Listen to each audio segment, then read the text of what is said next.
Bienvenidas, bienvenidos y bienvenides a este evento. Gracias por hacerse el tiempo de llegar. Ya estamos empezando. Y bueno, como saben, esta es la presentación de un libro que se llama Violencia espiritual y fenómenos religiosos que abusan de la fe. Y es una presentación bastante importante para nosotros porque es la primera vez que las tres autoras están en el mismo espacio. Toda la construcción del libro fue a distancia, quizá en un ratito nos cuenten más de cómo se dio, pero es el primer momento en el que estamos así juntos, pudiendo como compartir espacio, y nos da mucho gusto saber que nos acompañan en esta ocasión. También gracias a las personas que van a ver esta transmisión más adelante. Bienvenidos, tomen asiento, gracias por acompañarnos. Mientras, les voy contando que el libro va a estar a la venta aquí afuera. Está ahí afuera con Ru, que es mi compadre que tiene el cabello rosa. No creo que no la vayan a ver. Va a estar a la venta en 30,000 pesos colombianos. Está firmado y más al rato las autoras también van a estar haciendo dedicatorias. Entonces, y bueno, también la otra cosa que les vamos a dar terminando es este regalito que tiene unos QRs. Bueno, tiene varias cosas. Un dulce, que ya hicimos la prueba de calidad ayer y están muy ricos. Tienen unos QRs, unas tarjetas de presentación y varias cosas que nos gustaría que tuvieran, y si quieren pegarlos por el mundo, también pueden hacerlo. Y bueno, si les parece, entonces vamos comenzando. Bueno, nos presentamos. Yo me llamo Nadia, aquí está Anderson, y aquí están las autoras que quizá conozcan. Alba Onofrio, Karina Vargas y Judith Bautista. Estaba leyéndolos en el orden yo. No. En un ratito ellas van a hablar más de su experiencia, pero primero And y yo vamos a hacer unos comentarios como personas que hemos participado del proceso y que también hemos visto las reacciones que muchas personas han tenido al libro. No sé qué tan familiarizadas están con nuestro trabajo, pero este libro surgió de un proceso más grande que se llama Teología sin Vergüenza, que surgió de otro proceso, de otra organización más grande que se llama Soulforce. Entonces les voy a contar un poco de ese contexto, si están de acuerdo. Soulforce es una organización que desde hace 25 años trabaja para erradicar las formas de violencia que utilizan la religión para oprimir a las personas LGBT y otros grupos marginalizados. Y es una organización que ha llevado haciendo mucho trabajo, tanto de acción directa como teológico, como de investigación sobre cómo funciona esa violencia cuando utiliza la religión y particularmente el cristianismo como una forma de violencia. Y un fruto de ese trabajo de Soulforce fue Teología sin Vergüenza. Teología sin Vergüenza es un proyecto digital que empezó en la pandemia con la intención de vincular personas que hacen teología queer, feminista en América Latina y su diáspora. Porque pensábamos que éramos poques, pero la realidad es que no, que estamos en todas partes, que estamos en la academia, en las casas, en las calles, y que tenemos mucho que decir las personas que desde nuestra vivencia personal, desde lo que estudiamos, desde el trabajo que hacemos, compartimos o habitamos en estas intersecciones entre el ser LGBT, ser feministas y tener alguna trayectoria de fe o trayectoria espiritual, sea que nos llamemos o no creyentes.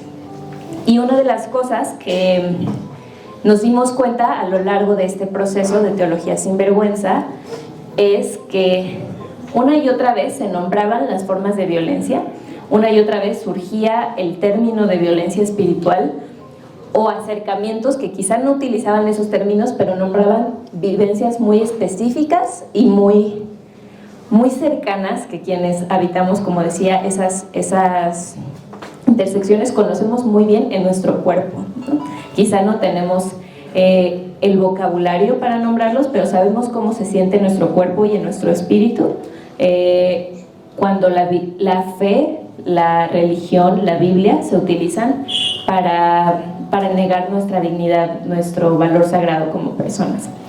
Y cómo también eso opera en diferentes espacios, ¿no? Porque como sabemos, la religión no está solamente en las iglesias, sobre todo en este continente. La religión permea todo lo que somos, nuestra cultura, y no podemos separar esa religión también en este continente del poder y de la violencia, ¿no? La religión vino con la violencia, vino con la conquista, llegó y se asentó y se enraizó desde el inicio con mucha sangre. Entonces, aún las personas que decidimos y disfrutamos de nuestra fe y nos nombramos como creyentes, no podemos separarnos de esa violencia, ¿no? Entonces, en este proceso de escuchar tantas personas hablando, Teología sin Vergüenza es una serie de conversaciones que ahora vamos por, creo que 77 episodios. Entonces, si les interesa pueden buscar esas conversaciones en línea. Y el hecho de que tantas personas en tantos lugares tuvieran tanto que decir nos hizo como pensar en expandir ese trabajo a lo que después nombramos el Centro de Estudios contra la Violencia Espiritual, sobre la violencia espiritual, sanidad y cambio social, que también vamos a hablar un poco más de eso en un ratito. Pero este libro es fruto de eso, y este libro es como ese primer acercamiento desde un lugar que viene desde lo teórico, ¿no? desde el trabajo académico, y también desde la vivencia personal de las autoras, y que combina diferentes disciplinas para intentar ponerle nombre a eso que conocemos, que experimentamos, que es la violencia espiritual, y sus diferentes matices. No sé quiénes de aquí han podido leer el libro. Está de descarga gratuita en nuestro sitio web, que pueden ver en uno de los QRs que tienen por acá. Pero en el centro del libro están 5 conceptos que ahora vamos a hablar un poco de cómo se ve diferente la violencia espiritual. Por ejemplo, no es lo mismo violencia espiritual, como en un sentido más amplio, que abuso religioso, que se da en particular entre una persona en una posición de poder en una institución que utiliza la fe, ¿no? O sea, hace una iglesia, pero también hemos visto que eso puede verse como un grupo de yoga o alguna organización que de forma institucional existe una jerarquía. Entonces ahí hablamos de un tipo de violencia espiritual específico, que es abuso religioso, ¿no? Y que tiene matices distintos, y así con otros conceptos que las autoras trabajaron para intentar acercarnos al tema, ponerle nombre a esas vivencias y también sanarlo, pero entendiendo que la sanidad no es individual, ¿no? Esa es la otra cosa que creo que es muy poderosa del libro, que es un texto que reconoce esto que decíamos, ¿no? De que la violencia espiritual tiene una carga colectiva e histórica. Entonces no podemos solo sanarla en nuestros corazones y aislarnos y que no nos afecte en nuestro alrededor, ¿no? Entonces, enfrentarnos a ella, acercarnos a ella, tiene que ser un proceso de reconocimiento histórico, de reconocimiento de las cargas que implica en nuestras familias, en los que nos rodean, en los sistemas políticos, y como ir de lo más extenso hasta lo más cercano e íntimo de nosotros mismos, ¿no? Y eso es algo que yo valoro mucho de su trabajo, que es un acercamiento que es al mismo tiempo inmenso, porque habla de una historia de muchos años, pero también muy íntimo, ¿no? El libro está dividido en secciones, y cada una de esas secciones tiene ejercicios corporales y ejercicios de reflexión que son muy personales, ¿no? Que una persona que lo lee tiene que enfrentarse a muchas memorias, muchas experiencias, y leerlas en esa clave, ¿no? Como al mismo tiempo personal y político, entendiendo que, como han dicho muchas autoras feministas, esa división realmente no existe, ¿no? Lo personal es político y lo espiritual es político, ¿no? Y esa es como, creo que la premisa de la cual parten las autoras cuando se acercan a el texto. Entonces, creo que voy a dejar mi participación hasta acá. Voy a darle la palabra a Anderson y después vamos a hacer un cambio de micrófonos para ya darle paso libre a las autoras para que compartan todo lo que quieran compartir. Bueno, buenas tardes. Para mí es un honor muy grande estar aquí sentada al lado de estas 4 sinvergüenzas. Algo que no dijo Nat es que ella fue la editora del libro. Entonces también este libro atraviesa su cuerpo y su historia, y mucho de lo que está aquí desde su diseño parte de ella. Entonces para mí no hay 3 autoras sino 4 aquí sentadas, y yo soy el privilegiado de comentadores del libro. Les cuento que hace aproximadamente 6 o 7 meses me acerqué por primera vez al libro. Ya conocía Teología sin Vergüenza, ya conocía un poco del fluir feminista sin vergüenza y de su trabajo por erradicar y también por evidenciar la violencia sistemática, religiosa y espiritual que atraviesa todo nuestro continente. Y evidentemente el libro fue mi primer acercamiento directo a las temáticas, ya con nombre propio, quizás que también atravesaba mi propia historia, ¿no? Y creo que estar aquí frente a ustedes, en primer lugar, para mí es un agradecimiento enorme, y me siento muy honrada, pues porque a través de ustedes llegó a mí, como a muchas otras personas, estos conceptos que a la vez son una invitación a establecer como un propio proceso de sanación y también de reconocimiento de las violencias espirituales y religiosas que me atraviesan a mí como colombiana, pero también que me atraviesan a mí como persona no binaria, como persona marica, como persona travesti, como persona también en la diáspora académica de la filosofía y la teología. Y creo que en general logra que quienes lo leemos nos sintamos identificados con la obra y reconozcamos que mucho de lo que está escrito ahí, que muchos personajes que se mencionan en el libro somos nosotros, ¿no? Creo que esto es fundamental. Como decía Nat, quiero invitarles a leer la obra y a compartirla con muchísimas personas, porque creo que cada latinoamericano está atravesado por una violencia espiritual.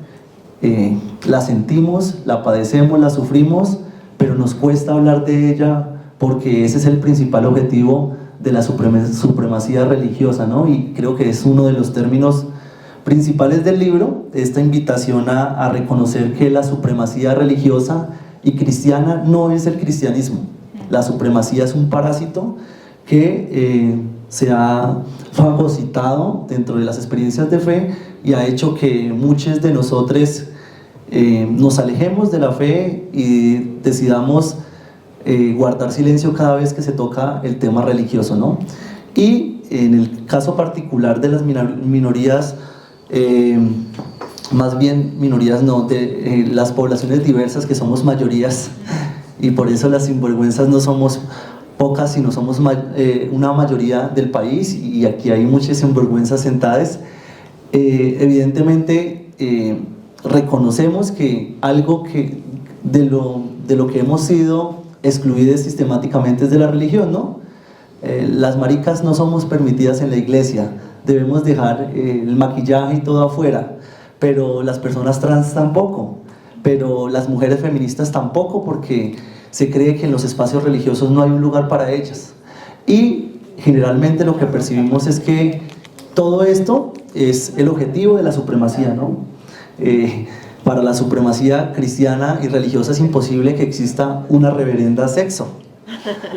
Y es imposible que 3 mujeres, esto es importantísimo, 3 corporalidades feminizadas se apropien, lean sus cuerpos, lean sus experiencias de violencia espiritual y formen una conjunción. Este libro es eso, una conjunción de experiencias espirituales y religiosas, y a su base tienen un conocimiento académico muy significativo, que creo que para quienes lo leemos es maravilloso, pues porque el libro no es excesivamente teórico, vamos a encontrar un exceso de terminología y lo que dice tal autor y tal otro, sino que vamos a encontrar un ejercicio muy sensato de comunicación.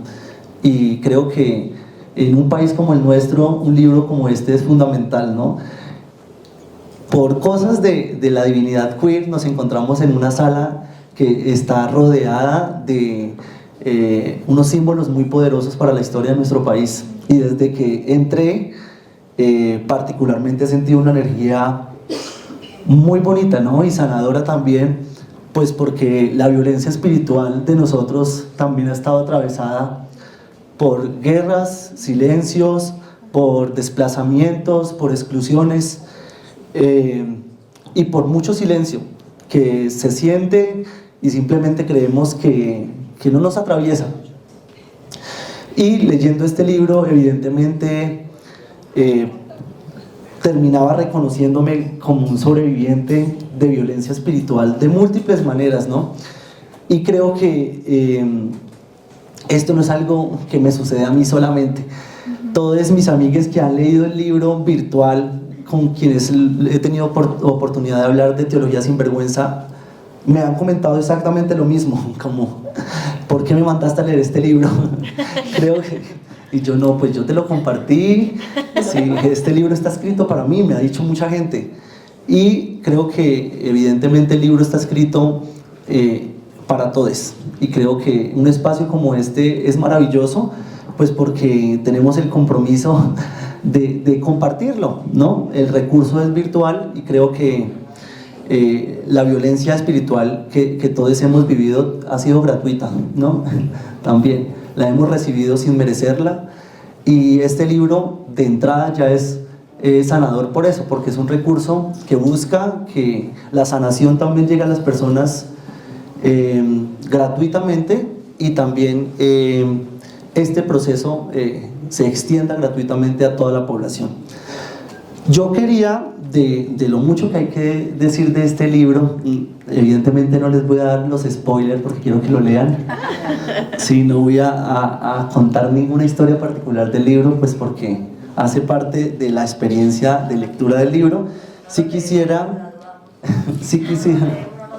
exactamente, sí, no, además que los procesos de sanación espiritual no se pueden hacer por otra persona, ¿no? Es algo que cada uno de nosotros debe hacer, y como decía Nat, evidentemente cuando lo hacemos nos damos cuenta que en esto no estamos solos y que debemos compartirlo con los demás, porque si una persona sana y las demás no sanan, pues la sociedad no sana. Y creo que este libro es una apuesta significativa para la sanación social y la reestructuración del tejido social, que en casos como el de nuestro país está tan fragmentado, ¿no? Y creo que muchas de las heridas que tenemos como país se debe a que muchas personas, por las heridas mismas que tenemos, decidimos dar un paso al costado en muchas luchas sociales, ¿no? En luchas por la justicia social, por los derechos humanos, por luchas por la población LGBTIQ+, ¿no? Como que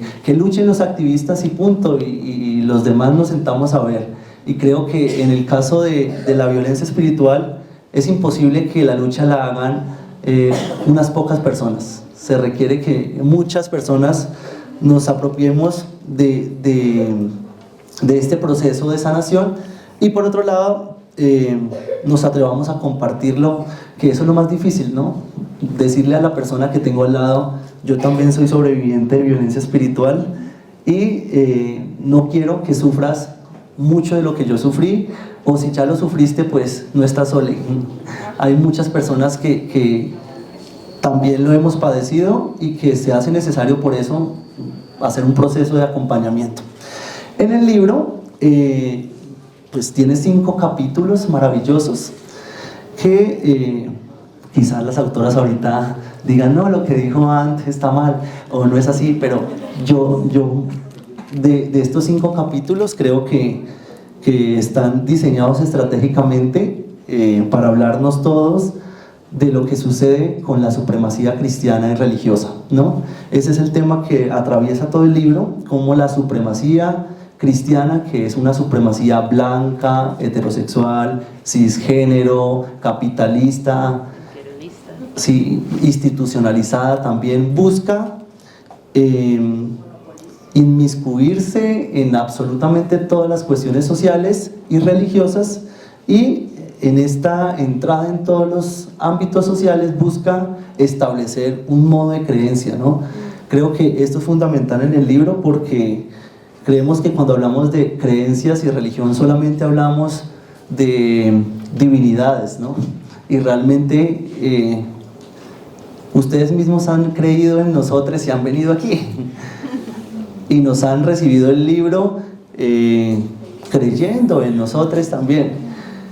Y la vida misma está atravesada de creencias y de apuestas religiosas. Y creo que el libro comienza mostrando el impacto de la supremacía cristiana y su impacto precisamente en procesos de colonización desde el descubrimiento de Abya Yala, y se extiende hacia los casos específicos en los que percibimos la supremacía religiosa.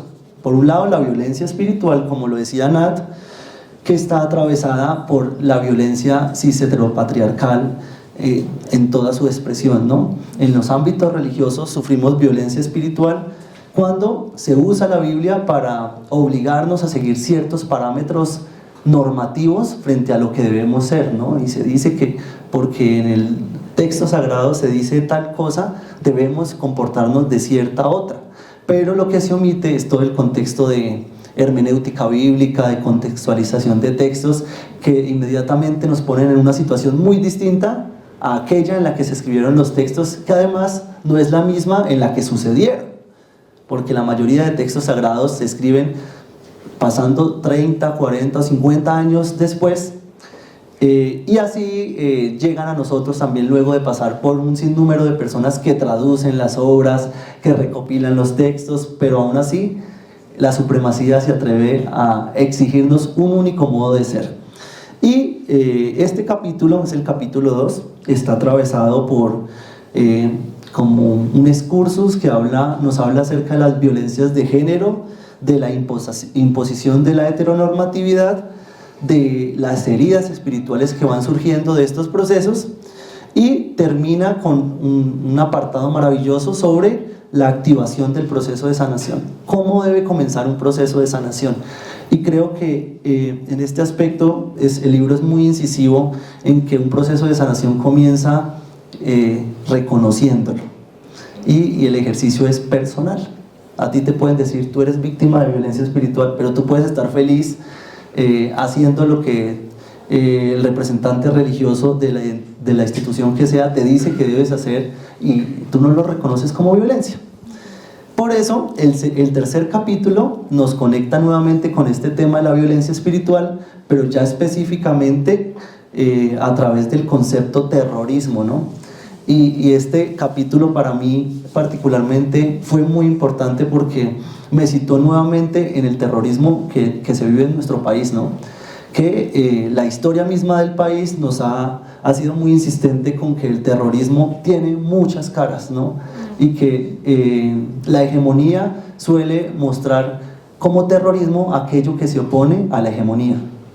Entonces creemos que quienes compartimos y habitamos prácticas de vida y experiencias disidentes somos los terroristas, ¿no? Y quizás para la hegemonía religiosa aquí estamos sentados 5 terroristas, sí, y 1000 expresiones más que se usan peyorativamente para hablar de quienes mostramos la herida social. Pero por otro lado, el libro se encarga de mostrar que el verdadero terrorismo espiritual es agenciado por las personas que tienen una posición jerárquica alta, ¿no? Y en últimas operan esta dialéctica del amo y el esclavo en los estamentos sociales, ¿no? Yo soy el pastor, yo soy el obispo, y por tanto soy la autoridad religiosa, y por lo mismo uso la plataforma religiosa para difundir violencias sistemáticas. Y creo que en nuestro país no hay que ahondar mucho en esto porque lo percibimos a diario cuando se habla desde púlpitos acerca de la diversidad sexual, condenándola, de las personas trans satanizándolas, y de quienes no hacemos parte de la iglesia como los eternos enemigos y evidentemente los terroristas. Inmediatamente después, en el capítulo 4, el libro se extiende, es uno de los capítulos más largos, se extiende un poco en esto que les decía, que normalmente en el mundo académico se llama la dialéctica del amo y el esclavo, y que referimos pues a la construcción que hace la modernidad de las relaciones humanas, y que voltea un poco hacia la época medieval para hablar de lo que eran los sistemas feudales, ¿no? Y encontramos toda esta construcción en el libro del sistema del vasallaje, y cómo en las estructuras religiosas lo que opera, o el patrón original de las opresiones religiosas, está atravesado por esto, ¿no? Una experiencia de opresión sistemática que vuelve a ser piramidal, y que nos obliga a cumplir roles dependiendo del puesto en el que estemos en la pirámide, ¿no? Y creo que esto de entrada ya es supremamente violento, porque nos sitúa en una situación tan particular que eso fue redundante, sitúa en una situación, sí, nos pone en una situación, sí, nos pone en una situación particular en la que quien está en la punta de la pirámide es el dueño y señor absoluto, y incluso en las pirámides sociales medievales, quien está en la punta de la pirámide es la divinidad, que rápidamente esta posición de la divinidad pasa a agentes políticos particulares que están desligados del sistema religioso, y aún así pontifican en nombre del sistema religioso, ¿no? Los primeros, los reyes y emperadores, estaban al mismo nivel de Dios en las pirámides sociales, y esto progresivamente fue adaptándose a los representantes religiosos que difunden este pensamiento supremacista. Y evidentemente el libro avanza como en estas venas abiertas en nuestro continente, por robarle la expresión a Eduardo Galeano, que habla de las venas abiertas de Abya Yala. Inmediatamente el libro nos conduce por estas venas. La primera de ellas es el uso de la Biblia como para abusar de personas, para condenar personas. Por otro lado, el legalismo religioso, ¿no?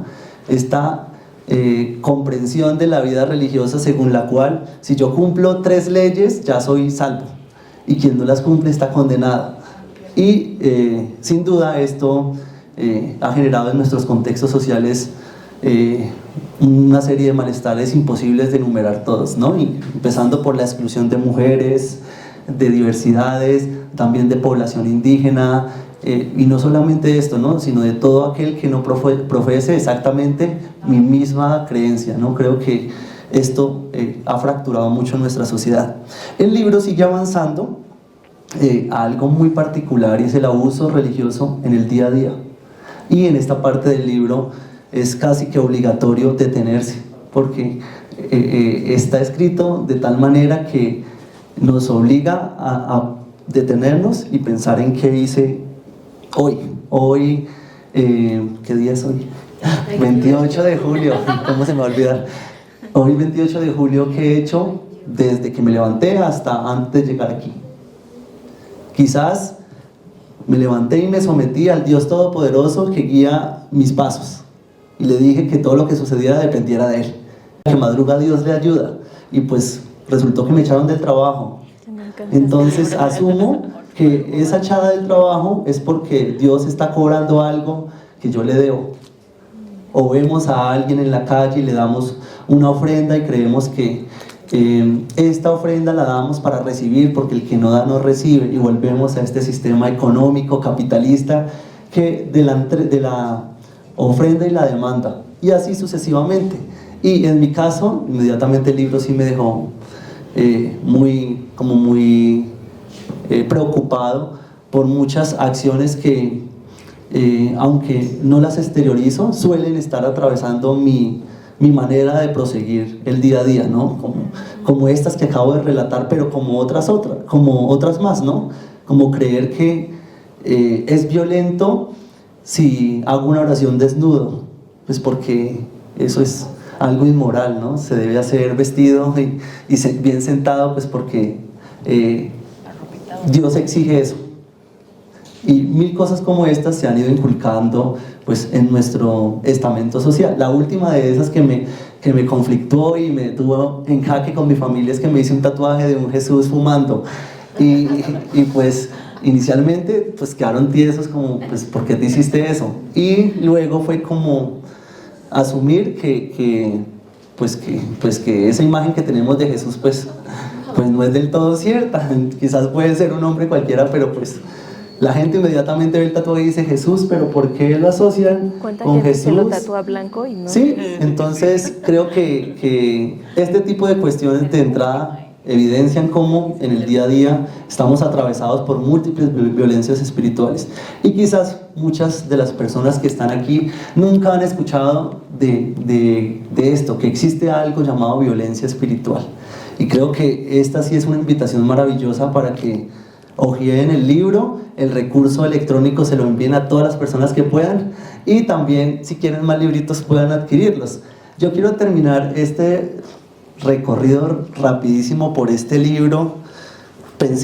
Llevo pensando un mes y medio desde que me dijeron que iba a hablar de este libro, qué iba a decir, porque hay mucha información valiosa y pues no se trata de abarcarla toda, sino de invitarles a leerlo. El último capítulo del libro se llama Trauma Espiritual. Otro concepto que nuestras sinvergüenzas nos traen en el libro y que nos obliga a examinarlo con mucha atención, y es todo lo que nuestra historia ha dejado sobre nuestra espiritualidad, traumáticamente sobre nuestra espiritualidad. No solamente cosas profundamente dolorosas, sino también omisiones y simplemente como desertaciones de lugares, ¿no? Quizás muchas de nosotros, sobre todo personas diversas, hemos decidido nunca volver a pisar una iglesia. Te invitamos mañana. Sí, mañana les invitamos al primer culto queer de Colombia y de Latinoamérica, con drag queens en una discoteca, en un lugar donde nos han dicho que no suele estar Dios, que Dios va hasta la puerta de la discoteca y se devuelve. Este es un argumento que apareció en el proceso de paz de Colombia, cuando mujeres... Sí, que Dios llega a la puerta y se va. Y salió en nuestro proceso de paz colombiano, pues porque fue uno de los argumentos que insistentemente se le decía a las mujeres víctimas de violencia sexual, ¿no? Ah, estabas en una discoteca, Dios no te cuida en la discoteca. Y esto que quizás lo decían las mamás y papás y otras personas, incluso médicos y sacerdotes, por supuesto, y pastores, se volvió profundamente doloroso y causa trauma en muchas personas, pues porque en espacios religiosos, dogmáticamente religiosos, pues porque este mismo espacio es un espacio religioso, ¿no? Han causado una serie de heridas que se han vuelto traumáticas, y la mayoría de ellas es el silencio. Y yo sí quisiera invitarles a ustedes que se atrevan a ser sinvergüenzas. Y una persona sinvergüenza, que siempre lo digo, es una persona que pone en jaque la supremacía religiosa y que hace lo que le han dicho que religiosamente es imposible de hacer: ser la reverenda sexo, visitar iglesias de múltiples denominaciones sin sentir que eso sea pecado o traición, practicar yoga y meditación budista y a la vez leer la Biblia, simplemente a guardar silencio. Nos ha dicho que el silencio es castigo divino y es desierto, y pues no hay nadie más sinvergüenza que alguien que ama su silencio y en el silencio descubre una posibilidad de sanar también los procesos de violencia espiritual. Si les parece bien, hacemos como se pueden presentar y te paso el micrófono, Judith, se lo pasas a Cari y después a Alba, y también creo, Alba, que quieres compartir un poco sobre cómo fue escrito el libro, ¿no? Entonces vamos a hacer como ese pequeño apartado de presentaciones, y mientras les pedimos que vayan pensando sus preguntas, porque también una de las cosas más importantes por las cuales necesitábamos un espacio físico es porque queríamos escucharles y verles, y creo que una de las cosas más valiosas... Este libro salió hace poco más de un año, y más que el contenido del libro en sí, para mí ha sido profundamente sanador y esperanzador ver las reacciones que las personas han tenido, ¿no? Y escuchar gente tan diversa de tantas geografías, tantas historias de vida que vienen, o sea, activistas y pastores y maestras hablando de lo que ha significado para ellas, ha sido precioso. Entonces por eso queríamos verles y queríamos platicar y escucharles. Entonces esa es una prioridad, por lo tanto pues voy, guarda silencio. Entonces te paso el micrófono. Vale, gracias. Bueno, buenas tardes y gracias especialmente a mis estudiantes y compañeros de aquí de la universidad que están aquí acompañando. Yo soy Judith Bautista Fajardo. ¿Quién es Judith? Primero que todo, una sobreviviente de violencia espiritual y de abuso religioso, y una mujer que fue salvada por la espiritualidad y salvada también por la comunidad y por la fe. Y por eso he asumido esta labor, por un lado, de un activismo de la no exclusión de las poblaciones diversas en las iglesias, en las diversas iglesias, y un activismo decidido por el diálogo interreligioso. No creo en los cajones, creo que tenemos que romper los cajones y empezar a darnos cuenta de que la espiritualidad primero es un derecho fundamental de todo ser humano, puede ejercerlo en donde quiera, como quiera y con quien quiera, y desde allí puede construir comunidad y construir un mundo nuevo. Y esa ha sido como mi expectativa, mi camino. Conocí a las Sinvergüenzas porque me invitaron un día a un programa y desde ahí quedamos enganchadas y me invitaron a formar parte de la comunidad de las Sinvergüenzas. Y pese a que crecí con vergüenza de ser mujer, vergüenza de mi desnudez, vergüenza de ser mujer diversa, vergüenza de no lograr ser como la Santísima Virgen María, pues pucha, me quedó muy grande pese a crecer con vergüenza, la misma fe y la misma comunidad me ayudó a vivir sin vergüenza y a crear comunidades sin vergüenzas. Y solamente quiero resaltar el valor que tiene estar haciendo esto acá. La Universidad Pedagógica Nacional, formadora de maestros y maestras y maestres, personas que van a ir a los rincones del mundo donde la violencia espiritual ha estado instalada por siglos, que en vez de darle la espalda a lo religioso, porque somos una universidad que le da la espalda a lo religioso porque no sabemos qué hacer con eso, nos da miedo, poder ponerle nombre y decir: yo como educador, como maestro, maestra en cualquier rincón del mundo, le doy la cara a lo que las comunidades están viviendo en términos de abuso y de violencia religiosa. Doy gracias a todas las puertas que se nos cerraron porque se nos abrió esta. Sí, total. Cari. Bueno, coincido con Judith en que me acerqué a este espacio. Esta gente lo engaña a uno, le invita a un programa ahí como: ay, solo es un programa, 60 minutos para que hablemos, y luego ahí: ¿no te gustaría hacer un curso?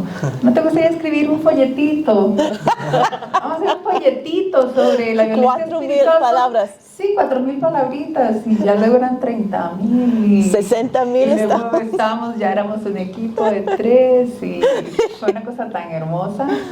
Bueno, eso me llevó a conocer a Judith y a Alba también, y que pudiéramos compartir esto como un proceso de equipo, ¿verdad? En mi caso, yo pues también creo que como muchas personas en este continente, pues somos sobrevivientes de todos esos rezagos que deja la conquista, la colonia en nosotros. Creo que independientemente aquí de que alguna persona haya crecido, como en mi caso, en una experiencia religiosa extrema, yo diría una secta evangélica, y a ella sobreviví. O si usted no fue esa su experiencia y podría describirse más como alguien que creció religioso o agnóstico, creo que es muy importante que podamos entender que eso no nos exime de experimentar estas formas de agresión en la cultura, en el discurso diario, en la violencia simbólica, en tantas cosas que experimentamos. Es importante entender que el que no profesemos una religión no nos exime de sus impactos, de la manera en que como cultura estamos construidas. Y a veces esto es parte de lo que trabajamos en nuestros talleres y capacitaciones, que la gente como decimos ya en Costa Rica, le cae la peseta, como mira, no hubiera pensado que eso viniera de una herencia religiosa, que viniera de un valor religioso, y nos encontramos pues reproduciendo muchas veces esas violencias y también pues comiendo lamentablemente el golpe y las agresiones que representan. ¿Qué más decirles? Pues claramente mi conexión con este tema tiene que ver de sanar mi propia historia, y en ese sanar descubrir claves, descubrir cosas que me hicieron giros en esa sanidad, cosas que me ayudaron para nombrar traumas, poder entender que es un trauma. Eso es un concepto que para mí fue muy novedoso. Y pues acercándome desde la teología, desde la psicología, soy un área de investigación, de interés. Toda mi vida he escuchado personas, toda mi vida he escuchado gente, y llegó un momento que era muy pesado escuchar que el dolor y la agresión venía de figuras y momentos religiosos. Y para mí eso me hizo un quiebre en mi propia tradición de fe, un quiebre en mi propia formación. Y pues aquí estamos, sanando de camino, acompañando a otras personas a sanar, y muy intencionalmente, ahora que hablaba Andy de terrorismos, saboteando toda forma de religión instrumentalizada para destruir y para no cumplir su propósito, que es sanar y libertar. Entonces aquí andamos, y qué lindo, tanta gente acá. Esperamos compartir un ratito más ahora. Gracias. Buenas tardes a todos. Yo soy reverende Sexo en español, Alba Onofrio. Tengo que decirles que mi corazón está muy abierta, porque yo vengo de los Estados Unidos, pero mi mamá era colombiana. Entonces eso es la primera vez que vengo a Colombia entre mi comunidad diversa. Entonces sí, ella falleció cuando yo era bebé todavía, entonces es como de tener las ancestras aquí, mi abuela, mi mamá, mi bisabuela, que están aquí, y que toda la sanación que estamos haciendo, yo sé que todos estamos haciendo ese proceso de sanación, que no nos sana solamente a nosotros, pero los que vienen después y los que ya han pasado al otro lado. Entonces para mí es como, espero que mi mamá, abuelas, todas las abuelas están entre nosotros. Yo sé que sí, que están muy orgullosas de nosotros, que están diciendo las cosas que nosotros sufrimos, ustedes lo están sanando. Entonces para mí, no puedo decirle qué importante es para mí estar aquí en Colombia, estar entre ustedes. Crecí en una familia súper evangélica, bautista. Identifico como evangélica porque muchas cosas que me decían todavía yo creo que es muy importante, y que hay una lucha espiritual, que estamos en guerra espiritual por los espíritus, las almas de las personas, y por eso estamos aquí. Yo como pastora cristiana creo que el trabajo de nombrar, reconocer la violencia espiritual y sanarlo es más de todos para nosotros que somos personas de fe cristiana, porque es nuestra divinidad que nos robaron para usarlo como arma contra nuestras mismas familias, personas, comunidades, cuerpos. Para mí es, como pastora, hay una ira dentro de mí que dice, ¿cómo es posible que esa divinidad, que la creadora, que ese Dios que yo he seguido toda mi vida, que están usando para matar los almas y los cuerpos? Porque sabemos que la violencia espiritual, solo hay muy pocos pasos de violencia espiritual a violencia física, y que nosotros mismos estamos matándonos por toda la violencia que hemos sufrido. Entonces parte de lo que estamos intentando a saber todo el mundo, que aunque la violencia a veces no pasa por el cuerpo como en forma de piedra o palo, nos pasa por el cuerpo igual. Entonces la cosa que quería comentar antes de que pasamos, porque sí queremos escuchar de ustedes, es que El libro está... El cuerpo del libro. Sí, todo regresa al cuerpo. Todo el evangelio, que para mí el evangelio de lo erótico es lo que confieso en ese tiempo en mi vida, pero todo regresa al cuerpo. Entonces, ese libro en particular para mí es muy importante reconocer la forma en que fue escrita o la idea, la metodología que está escrita, porque uno es que tiene un rigor académico que es bastante importante, porque a veces uno pasa por todas las emociones y cómo se siente y que no sé qué, pero nunca llega a información concreta, con nombres, con definiciones, cosas así. Entonces ahí tiene toda esa información que es muy importante, pero no se queda ahí, porque al otro lado a veces hay cosas muy académicas con información muy importante, pero olvida totalmente el cuerpo de las personas. Entonces está escrito basado en los 25 años de trabajo de Soulforce, que ya tiene combatiendo la supremacía cristiana y la violencia espiritual, conjunto con la experiencia y conocimiento inmenso de Karina en cuanto la parte de abuso religioso y también histórico que viene con la conquista.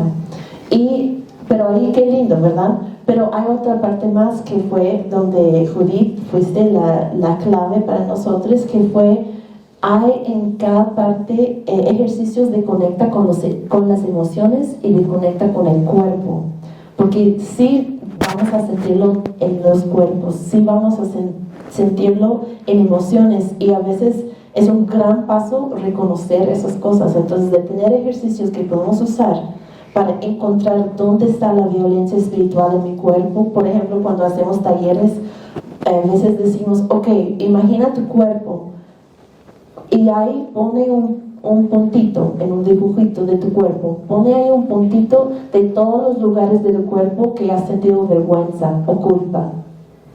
Se cubre todo el cuerpo, ¿verdad? Eso es una violencia espiritual, porque dice que es pues dudoso, es pecado, es que mil cosas, ¿verdad? Eso es una violencia, esas palabras que llegan adentro. Entonces, de poder reconocer dónde está viviendo esta vergüenza o este miedo en mi cuerpo y cambiarlo, nombrarlo, sanarlo, abrazarlo, darle un poquitito de amor, ya nos ayuda mucho. Entonces tenemos eso con las emociones y ejercicios del cuerpo. Para literal, uno de esos es sacarlo del cuerpo. Vamos a hacer uno de esos ejercicios en el culto queer, en el bar Color Shot 85. Entonces van a estar ahí, todos vamos a estar ahí, 3 dragas, drag kings, spoken word, comunión, desnudez con Salmo 139, va a ser fantástico. Entonces todos están invitados y es gratis, entonces no hay que perderlo. Pero solo quería como terminar diciendo que hay esas dos partes, y también hay como preguntas al final de cada sección para discusión, porque no somos personas, no somos una organización de fe, pero sí somos personas que creen en nuestra comunidad, y sí pensamos que es posible sanarnos. Entonces, con eso ya vamos. No somos contra la fe ni contra las iglesias, solo reconocemos que hay violencia y es nuestra responsabilidad de nombrarlo y de empezar a sabotearlo en las formas que podemos. Con mucho amor. Con mucho amor. ¿Sí se dan cuenta? Esto es lo que en este momento específico nos convoca. Vamos a abrir un espacio de preguntas. Yo quisiera volver sobre una pregunta que se me quedó grabada desde que la escuché cuando estábamos sacando todo para abrir este espacio, porque todo lo que se dice pues tiene un sentido, y creo que quizás muchas personas tenemos esa misma pregunta. Chicas, escuchaba afuera la siguiente pregunta: ¿y las autoras creen en Dios? No sé si responden todas, la que quiera.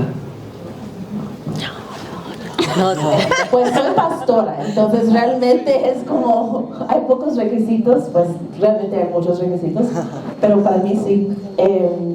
Además que es para mí mi fe en Dios que me exige trabajar para la justicia, para la sanación, y que me urge trabajar contra cualquier forma de religión supuestamente, o dicho o acción o teología que está quitando vida, porque la divinidad que yo sigo es un ser que lucha día y noche para la vida plena. Entonces, regresando a lo que vamos a hacer, estamos haciendo el culto queer en una discoteca porque ahí es un lugar sagrado en que mucha de nuestra comunidad se siente realmente que estamos bienvenidos. Entonces eso es un lugar sagrado. Entonces sí, yo creo que para mí es súper importante Dios. No sé si ustedes quieren responder. Bueno, hay un poema de Monseñor Pedro Casaldáliga que dice: donde tú dices pan, justicia y libertad, yo digo Dios. Donde tú dices Dios, yo digo pan, justicia y libertad. Y creo que es eso. Yo creo que no es decir, yo creo en Dios como algo etéreo o como una institucionalidad. Es que te mueve por dentro, y a mí me mueve Dios cuando yo lo nombro pan, justicia, libertad, hermandad.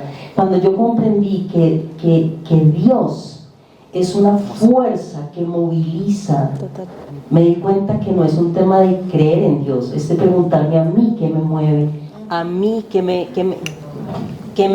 despierta, qué me da energía, y eso me da energía. Entonces desde ese poema yo digo sí. Amén. Bueno, a mí me gustan las preguntas y creo que en las preguntas crezco y aprendo. Y cuando una persona pregunta, ¿usted cree en Dios? A mí me gusta preguntar, ¿y por qué para usted es importante saber si yo creo en Dios y qué es para usted creer en Dios y quién es Dios? Y ahí podemos tomar café, birra, vino por días y semanas. Para mí personalmente es muy importante ahorita explorar lo que la fe significa para las personas. Hay muchas maneras de nombrar lo que la fe significa, no siempre desde un lugar religioso, se puede nombrar desde otros lugares que no corresponden a la religión. En psicología hablamos mucho de las representaciones que las personas tienen, y probablemente ahorita lo que a mí me importa más en términos de la fe es el componente de la esperanza. Como para algunas personas, particularmente en nuestros países azotados por los sistemas neoliberales, donde cada día está reinando más la muerte y menos la posibilidad de vivir, cerrar los ojos y rogar que ojalá haya algo que se acuerde de nosotros y nos salve, no es algo negociable para muchas personas. Y por eso cada vez para mí es menos importante saber, ¿usted cree en Dios? Esa pregunta para mí es como, ¿usted tiene tiempo para tomar café conmigo? Y ahí sí podríamos tener una conversación interesante, pero es lindo que podamos sentarnos y también romper ese tabú histórico de que no se cuestionan las cosas de Dios. Sí se cuestionan, y se cuestionan a los líderes religiosos que nos quieren enseñar que no podemos hablar o cuestionar lo religioso, porque eso es lo que nos tiene por muchos años acá en este silencio cómplice y en este silencio de decir hay que estar calladitos.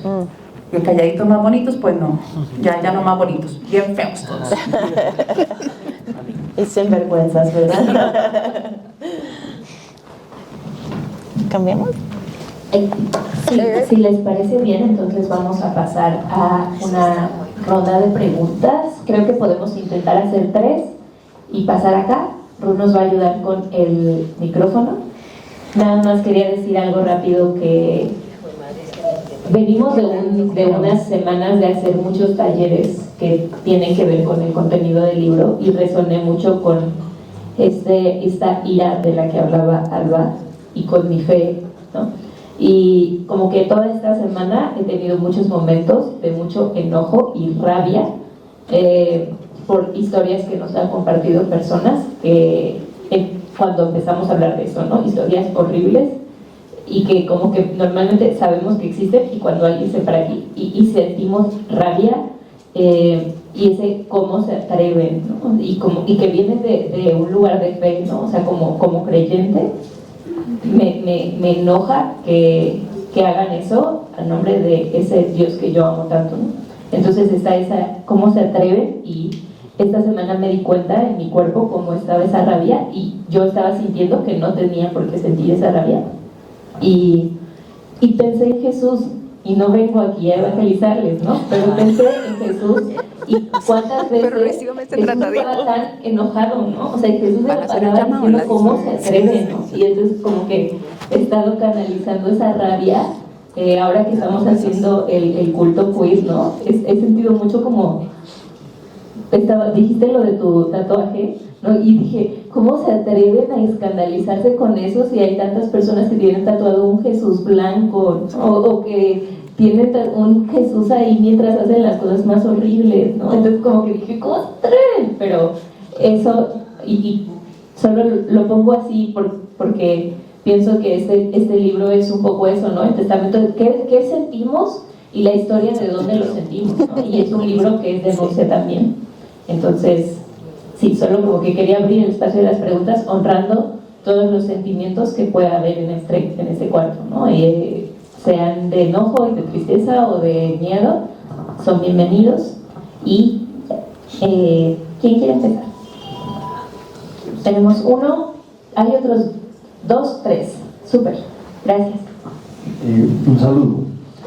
Lo que más me gusta de este esbozo de reunión y de la asociación, del esbozo de la asociación que ustedes plantean, es que quieren mostrar la verdad del ser, cómo somos, porque cuando hablamos de la verdad se esclarecen las cosas y empezamos a tener, no empezamos a tener miedo del otro, porque resulta que podemos pensar que el otro quiere el goce para nosotros, ¿sí?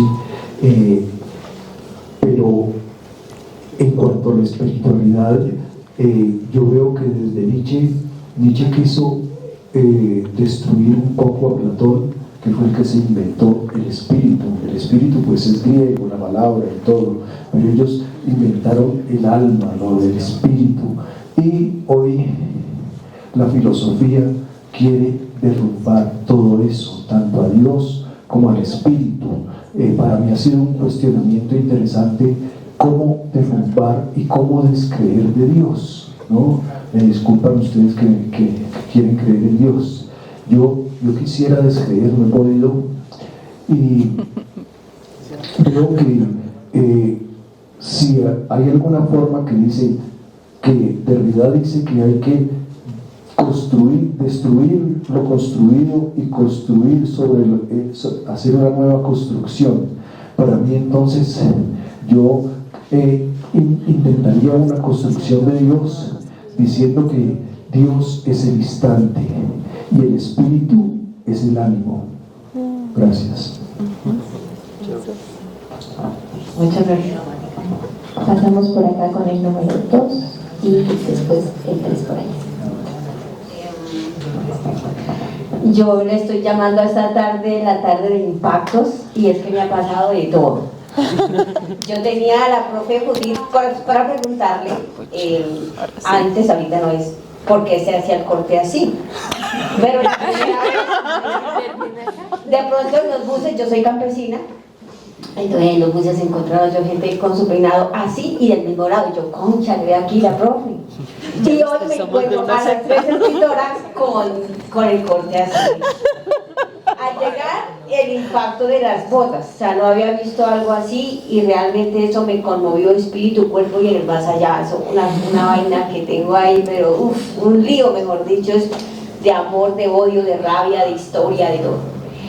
Y ahora con este advenimiento, con esta ventana, con esta puerta que se está abriendo para mí, es de un conmover extraordinario. Es muy hijo de madre este momento, porque es que ahora entiendo unas luchas impresionantes allá atrás desde la niñez, que de pronto uno encuentra, porque es que la lucha, es decir, toda esta conflictividad espiritual está en las familias enraizada, pero de las familias pasa a las organizaciones o colectivos en los cuales nos hallamos, donde los hombres imperan con su voz. Entonces digo, la espiritualidad no es un hilo aparte, sino fue madre un entramado, como una telaraña poderosísima que ha asumido y esclavizado. Y bueno, se me han aparecido algunas cosas como los códices cultos, como los textos que prohibieron, que quemaron, que muchos no sabemos ni los nombres. Y yo todo lo que puedo decir es, encuentro acá una respuesta de una lucha muy agresiva que ha vivido mi vida. Pero y entonces, entre tantas preguntas, ¿cómo enfrentamos al centro de la gente con la que nos encontramos? Porque apenas llegamos con una idea o con una pregunta que va a subvertir todas esas educaciones, esas formaciones que las cuales desde bebé, desde que el óvulo se encuentra pues con el esperma traen. ¿Y cómo qué hacemos para romperlo? Yo he querido hacer un rompimiento y para eso ustedes los llamo para que tomemos el café. Yo tengo todo el tiempo tomemos el café, tomamos algo más. Yo quiero tener amigos y amigas de los otros, de los etres, para empezar a manejar pues ese vocabulario, porque ustedes son la luz realmente, una luz que se ha levantado en medio de mucha tragedia y de mucha cosa. Y si lo necesitamos, yo hago un llamamiento también, que si el evento del cual están hablando maravilloso es mañana, compinchemos con el profe o la profa de mañana, en las horas que sean, Oiga, nos permitan ir a quienes que realmente queremos, pero necesitamos, ¿sí? Necesitamos. No, pero que le dígale los Y bueno, pues es felicitarlos porque su lucha es muy berraca, así debió haber sido tremenda, porque si uno que no lo conoce lo ha vivido. Y además decir que esto con las mujeres campesinas hay que tratarlo, porque en el campo se vive una violencia diversa y de otros matices que en la ciudad. Correcto. Gracias. La tercera. Ru, que está haciendo todo. Gracias, Ru. Gracias. Siempre tan linda. Sí, buenas tardes. Bueno, antes que nada me encantaría aclarar un poquito, porque ahorita decían que a los no creyentes, a los no religiosos, los ateos, los agnósticos, también nos pega la violencia. A mí me gustaría aclarar que a nosotros nos pega más, porque yo me atrevo a decir que a diario la vivo. Estoy realmente agotado de esos creyentes que a toda hora quieren convencerme de que crea. Y a meterme por las orejas, por donde sea, su Dios, sus creencias. Y eso es violencia. Total. Y eso es algo que vivimos a diario. Hablando pues del tema del libro, de los abusos de la fe, me gustaría saber ustedes qué opinan respecto a la cátedra o a la clase de religión en niños. ¿Están de acuerdo? ¿Sí o no? ¿Y por qué? Bueno, yo quisiera pues agradecerle a Estrellita, porque siento que es precisamente eso, ¿no? Como el impacto y que tiene que ver un poco con también las otras dos intervenciones, que es reconocer que la violencia espiritual está inserta y permeada en todas las capas sociales, y nos puede llegar de la abuelita, del tío, del primo, de la vecina, del vecino, del señor del bus, nos puede llegar por donde sea. A nosotros mismos. A nosotros, y nosotros mismos podemos haberla reproducido de diferentes maneras. Y quisiera con esto también, como tocar un poquito la última intervención, que tiene que ver también con la segunda, y es en dónde ubicamos y qué sentido tiene también esas cátedras. Yo hablaba de la espiritualidad como un derecho fundamental, y cuando hablo del derecho fundamental me refiero al derecho fundamental que tiene cada ser humano de decidir qué quiere hacer con su vida y qué sentido le da a su vida. Para mí eso es la espiritualidad, es una visión antropológica de la espiritualidad. ¿Qué es espiritualidad? Mi capacidad, mi derecho y quizá mi deber de en un momento de la vida decidir si cojo para acá o cojo para allá, y por qué cojo por ahí, y cómo me relaciono con este mundo en el cual habito. Y en ese sentido me parece fundamental que los niños y las niñas tuvieran un espacio así. Lamentablemente nos falta mucho para eso. pero un lugar donde un niño, una niña, un niñe pueda sentir que es libre de hacer con su vida, de orientar su vida, de tomar sus decisiones y de ser respetado en esa toma de decisiones, en un consenso también de respeto, de armonía, de pluralismo, sería fundamental. Yo le apuesto a una cátedra religiosa en ese sentido en todas las instituciones escolares. No sé, creo que esto viene ahí a la pregunta del compa de atrás. Pues yo hablo como profesor de religión, y por eso me encantó la pregunta, pues porque yo estudié filosofía y teología, y antes de ejercer la filosofía fui profesor de religión en un colegio de Bogotá por un año y medio maravilloso. Y evidentemente no fue fácil, pues porque toda la institución, como la mayoría de instituciones del país, la clase de religión se volvió un espacio de catequesis y adoctrinamiento católico, Biblia y ya.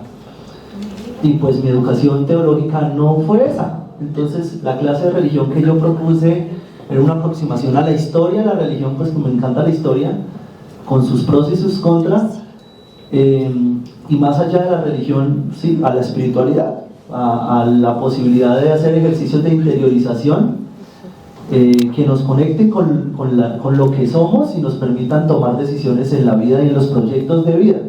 Pero inmediatamente me encontré con la respuesta negativa de los padres de familia que querían que enseñara el Padre Nuestro y la oración, y qué pasa que usted no le hace la catequesis. Yo, pues eso no es clase de religión. Pero evidentemente es un reto en un país como el nuestro, el país del Sagrado Corazón, dice la gente. Yo evidentemente creo en el Dios queer, no sé si eso existe. Yo hablo del Dios queer y el Dios marica y el Dios travesti, tiene que existir. Si no existe, pues no creo en ningún Dios.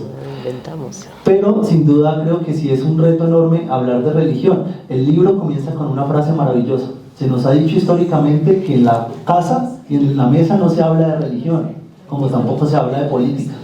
Y creo que ese ha sido el principal problema, ¿no? Que no hablamos de religión.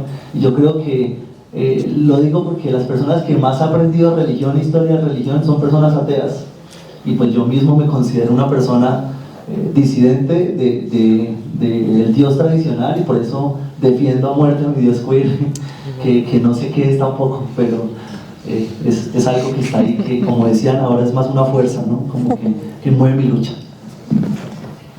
Solo rapidito quiero responder esto, porque yo hablo no solamente como pastora cristiana, pero también como mamá,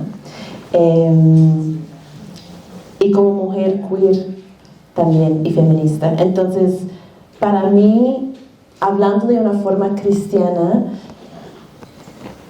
el cristianismo de cualquier forma está basado en la idea que una divinidad, una deidad, llegó a un cuerpo humano para vivir una vida humana.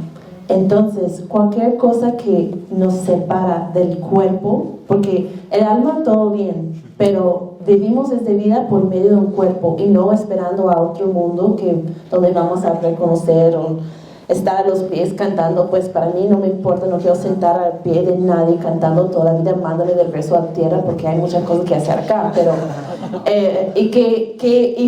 es algo que tú dices siempre. ¿Qué tipo de Dios necesita que todo el mundo todo el tiempo está diciendo que maravilloso es? Como, ¿qué tipo de Dios es eso? Que tan egoísta y narcisista. Entonces, pero pensando en idea de enseñar religión como una corporalidad, de pensar en lo que Dios nos regaló como consentimiento, discernimiento, de poder pensar críticamente, de dudar, de cuestionar, de tener dudas, de tener enojo, de tener tristeza, y que ahí buscamos en la forma en que estamos interconectadas. Para mí me parece muy lindo.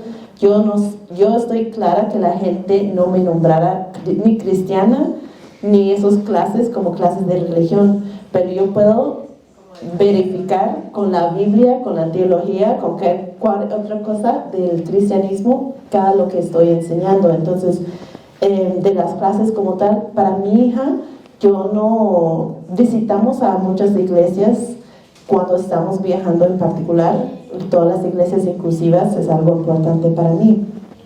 Pero en mi casa encontramos Dios en la naturaleza.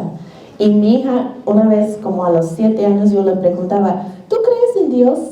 Y me respondió, es perfectamente como es ella. Y te enseña mucho de cómo la enseño, ¿verdad? Me dice, pues la verdad es que no estoy segura. Pero si creo y no existe, no pasa nada. Pero si no creo y si existe, voy a perder algo. Puede faltar algo. Entonces, mejor que creo, pero eso fue su lógica, que para mí fue lo más importante de una niña a los 7 años puede pensar, ok, ¿cuál es la lógica? ¿Por qué voy a tomar esa decisión o no? Pues ya a los 13 no crea, es como, no, yo dudo mucho, me gustan mucho los cuadros y esa luz interior y no sé qué. Yo, muy evangélica es mucho para ella, pero y hablando de sexo y cuerpos y consentimiento, todo lo demás, pero solo digo porque preguntando de clases de religión implica mucho en qué tipo de Dios estamos hablando, en qué tipo de religión estamos hablando y el respeto a creer, no creer o nombrarlo. Tenía un amante que lo nombraba las abuelas. Para mí lo que estaba hablando era la divinidad. Otra que le encantaban los pájaros. Y para ella los pájaros tan importantes. Yo como, pues eso es como yo nombraría a Dios. Entonces, ¿por qué me importa a mí cómo nombres tú las cosas importantes que da sentido a la vida? Yo quería... Sí, no quiero entrar en ese tema porque es muy gigante, pero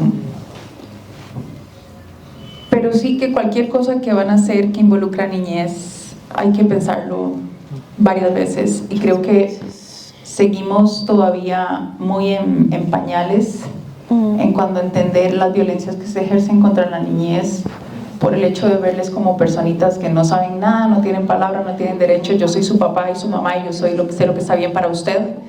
O a veces el Estado también toma esa posición. Nosotros sabemos lo que necesitan nuestros niños y niñas, niñes. Y creo que eso solo sigue revelando lo violentos que somos como sociedad contra las personas más pequeñitas, las que no pueden poner todo en palabras, las que no pueden meterte un golpe y decirte que no de vuelta, porque no tienen ni la fuerza física para hacerlo, y tal vez porque tienen una construcción subjetiva que les ha enseñado que tienen que callarse y aceptar lo que venga, porque si me lo dice mi mamá, mi papá, es que está bien, aunque se sienta mal. Entonces, solo como dejar eso, nos falta mucho en general, y no estoy hablando solo de la religión, estoy hablando del sistema educativo en general, estoy hablando de la familia como espacio donde empieza la vida de un niño y una niña. Creo que todavía no entendemos lo frágiles que esas personas son, pero que esas personas tienen derechos. Y bueno, es un tema muy gigante que hay que seguir trabajando, y quería responderle directamente a su pregunta de cómo. Miras qué bueno es encontrarse un barrio así, una pandilla como esta. Porque realmente hay momentos en que uno se siente muy rarito, porque el sistema te va a decir, la loca, usted ya está empezando a ir en contra de no sé qué, y te etiquetan con todas esas cosas violentas. Y una cosa, para mí haber entrado a Soulforce, a este proyecto, fue también entrar a trabajar por primera vez en mi vida compartiendo mucho tiempo y espacio con una comunidad queer. Y a mí eso me ha liberado de muchas maneras y me ha planteado otros niveles en la lucha. Lo que yo he aprendido de la lucha queer es que por poner el deseo al centro, por poner el derecho a desear, el derecho a manifestar tu deseo al frente, eso es muy problemático para un sistema que ha usado como su estrategia callarte y obligarte a que no expreses tu deseo, a que no expreses tu queja, a que te calles y acepten las cosas como vienen, sea porque lo dice el pastor, lo dice tu patrón, lo dice el presidente, lo dice el Banco Mundial, lo dice yo no sé quién. Entonces, puedes encontrar aliados no solo en la lucha queer, que a mí me parece una de las más profundas y diversas, y estoy feliz de que este sea el equipo con quien trabajo, pero están las luchas feministas, están las luchas por la tierra, están en todo lo que signifique que alguien se atreva a romper el silencio, ese pacto, ese vasallaje. Cuando una persona dice no voy a ser más vasallo de este señor, claro que le van a venir encima, pero es más difícil que le vengan encima a un grupo. Es más difícil, tal vez te vienen encima, pero después tenés a tu grupo para decir, viste que se me vinieron encima. Y puedes a veces reírte, puedes a veces llorar, a veces intentamos llorar, pero es un fortalecimiento que primero permite que otras personas se vayan uniendo y entendiendo que esto no es de los activistas, que esto es una cosa, una lucha por la sobrevivencia, estamos luchando por sobrevivir. Entonces, mi recomendación es que lo hagas en comunidad y que abras tus ojos para ver dónde está esa comunidad, porque está todos los días ahí, en cada persona que se atreve a mover algo que nadie quiere mover. Entonces, como decíamos ahora, esa persona que está en esa reunión y dice, yo quería decir algo, y que va a tocar el tema que nadie quiere hablar, va a mencionar a esa persona que nadie quiere mencionar porque está protegida, porque es el poder encarnado ahí en que no se cuestiona. Puede ser Dios, puede ser papá, puede ser pastor, puede ser educador, puede ser lo que sea. Entonces, en comunidad, mejor por cualquier lugar. ¿Puedo decir algo rápido? Voy a pasar a las preguntas, ¿no? Solo para hacer como un cierre como de este primer bloque. Estaba pensando cuando, se me hizo interesante que cuando preguntaste eso, como que mi reacción fue, no, siguiente pregunta, o sea, como no queremos, o sea, no se puede, o sea, no, pero me di cuenta que yo tengo una idea de una educación bancaria, como muy, o sea, como cómo puedes en una escuela hacer eso de una forma. ¿Cómo puede no ser algo impuesto? ¿No? O sea, como que mi primer es no puede haber un proceso de consentimiento ahí, por lo tanto, no. Afortunadamente yo no soy pedagoga, entonces, y les corresponde a las personas que están aquí pensar cómo puede ser eso, ¿no? Cómo la pedagogía puede ser un proceso de negociación y de compartición, ¿no? Entonces, en cuanto exista, y que sé que los hay, y los construimos juntos, va a ser muy poderoso, ¿no? O sea, como cómo enseñamos y compartimos desde ahí, ¿no? Desde lo que nos libera, ¿no? O sea, las espiritualidades que nos liberan, la historia porque tampoco podemos ignorar la religión, o sea, es necesario, como decían, como compartir, denunciar la historia de la religión. Y solo un pequeño spoiler, una de las cosas que hemos trabajado mucho en Teología Sinvergüenza últimamente es el tema de las terapias de conversión. Y como una organización mayoritariamente LGBT, y también es un proceso que está muy guiado por la directora de programación de la organización, que es una mujer negra nativoamericana en Estados Unidos, ¿no? Y que ella sabe mucho sobre el proceso de conversión, como ¿cómo les dicen? Como las escuelas católicas que se utilizaron para convertir a niños indígenas en Estados Unidos, Canadá, como este proceso de conversión, ¿no? Y hemos hablado mucho de lo que implica la conversión, ¿no? Y hemos hablado de, entonces, solo lo pensé por lo que decías de que haya gente en las calles convirtiendo, y ¿cómo puede haber un cristianismo liberador si está cimentado en la conversión, entendiendo que la conversión tiene esa historia de sangre, ¿no? Esa es una pregunta abierta, no sé, no tengo la respuesta, ¿no? Pero solo me hace sentido, y sé que a ustedes también, porque en la pedagogía se ha preguntado mucho cómo compartir conocimientos sin que venga de un lugar de conversión, de jerarquías, ¿no? Entonces lo pongo en la mesa porque ustedes son quienes saben más de eso. Bueno, buena suerte. Esto, ¿no? Voy a dejar. ¿Quién es la cuarta persona? Les voy a dar el micrófono. ¿Y quién era el que traía el aguardiente aquí para ir como hablando? Qué feo el Bueno, buenas tardes. Buenas. Yo sí quisiera, en primer lugar, como agradecer este espacio. Creo que la conversación me ha hecho pensar muchas cosas. Quisiera tal vez mencionar dos. Bueno, una tercera, que voy a empezar por ese, es que a mí sí me interesa el café. Yeah. El espacio de café. Yeah. Creo que, como dice Estrellita, y por ahí, cómo conectarlo